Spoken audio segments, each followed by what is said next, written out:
Breaking news loan కట్టడం ఆలస్యమైందని bank అధికారులు గొర్రెలు తీసుకెళ్లిపోయిన ఘటన ఖమ్మం జిల్లాలో జరిగింది. కోసుమంచి మండలం గోరెలపాడు తండాకు చెందిన బానోత్లింగ అనే యువకుడు డీసీసీబీ బ్యాంకులో 50,000 ముద్రా లోన్ తీసుకున్నాడు. అయితే ఇంట్లో పెద్దల అనారోగ్య సమస్యల వల్ల గత 6 నెలలుగా ఈఎంఐ చెల్లించలేదు. దీంతో డీసీసీబీ బ్యాంకు సిబ్బందితో బానోత్లింగ ఇంటికెళ్లి అతని దగ్గరున్న 3 గొర్రెలు ఆటోలో వేసుకుని వెళ్లిపోయారు. గ్రామ పెద్దలు నాయకులు ఎంత బ్రతిమాలినా వినలేదు. కొంత సమయం ఇవ్వాలని బాధితులు కూడా రిక్వెస్ట్ చేసిన అవకాశం ఇవ్వలేదు. చివరికి గ్రామ పెద్దలను తీసుకుని బ్యాంకు వెళ్లి 10,000 కడితే అప్పుడు ఆ గొర్రెలు విడిచిపెట్టారు.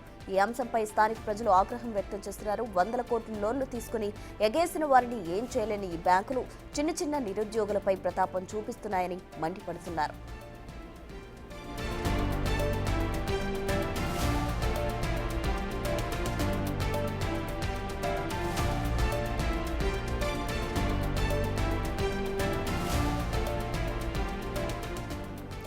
లోన్ తీసుకుని ఈఎంఐ కట్టలేదని గొర్రెలు తీసుకెళ్లిన ఘటన ఖమ్మంలో చోటు చేసుకుంది. దీనికి సంబంధించి పూర్తి వివరాలు మా ప్రతినిధి భాస్కర్ అందిస్తారు. భాస్కర్, ఖమ్మం జిల్లా కోసుమంచి మండలం గోరెలపాడుకు చెందినటువంటి నిరుద్యోగి బానోత్లింగ అనే యువకుడు గత సంవత్సరం క్రితం డీసీసీ బ్యాంక్ లోనే అక్కడ ఒక 10,000 పైగా రుణం తీసుకున్నారు. ఫలితంగా చూసుకుంటే మాత్రం కొన్ని నెలల నుంచి పాటు ఆ రుణానికి సంబంధించినటువంటి లావాదేవీలు బ్యాంకు కట్టకపోవడంతో మొత్తానికి అయితే ఆగ్రహం చెందినటువంటి వ్యక్తులు బ్యాంక్ సిబ్బంది మొత్తం కూడా ఉగాది ముందు రోజున కాస్త లేటు అయిన ఘటనపై ఆగ్రహం వ్యక్తం చేస్తూ బాధితుల ఇంటికి వెళ్లేసి సాయంత్రం వేళలో ఇంటిలో ఉన్నటువంటి గొర్రెలను ఒక ప్రత్యేక ఆటోలోనే వేసుకుని పోయిన ఘటన ఒక్కసారిగా ఆలస్యం వెలుగులోకి వచ్చింది. దీనికి సంబంధించి ఆ స్థానికులు పలుమార్లు అంటే ఆ బ్యాంక్ సిబ్బంది పండగ వెళ్ళిన తర్వాత 2 రోజుల సెలవులో దినం కావడంతో కాస్త ఇబ్బంది అవుతుంది.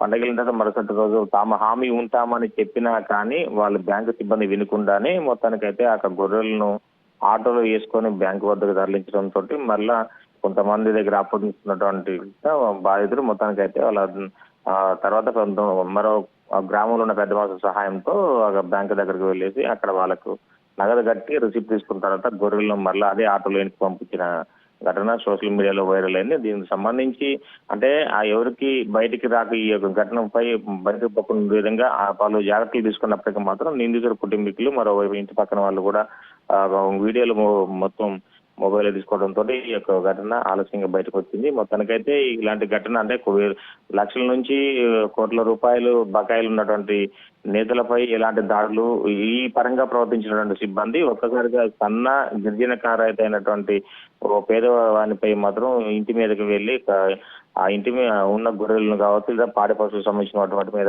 ఒక్కసారి దౌర్జన్యం ప్రదర్శిస్తున్నారంటూ గ్రామంలో కావచ్చు చుట్టుపక్కల పరిసర ప్రాంత ప్రజలు కూడా ఆగ్రహం వ్యక్తం చేసిన ఘటన అయితే చోటు చేసుకుంది. అయితే ఇలాంటి ఘటనలు మరి ఎప్పుడు జరుగుతుండే విధంగా అధికారులు కావచ్చు మరైపున పాలకులు కూడా చర్యలు తీసుకొని చెప్పుకోవాల్సిన నేపథ్యం అయితే ఉంది. Right Bhaskar, thank you.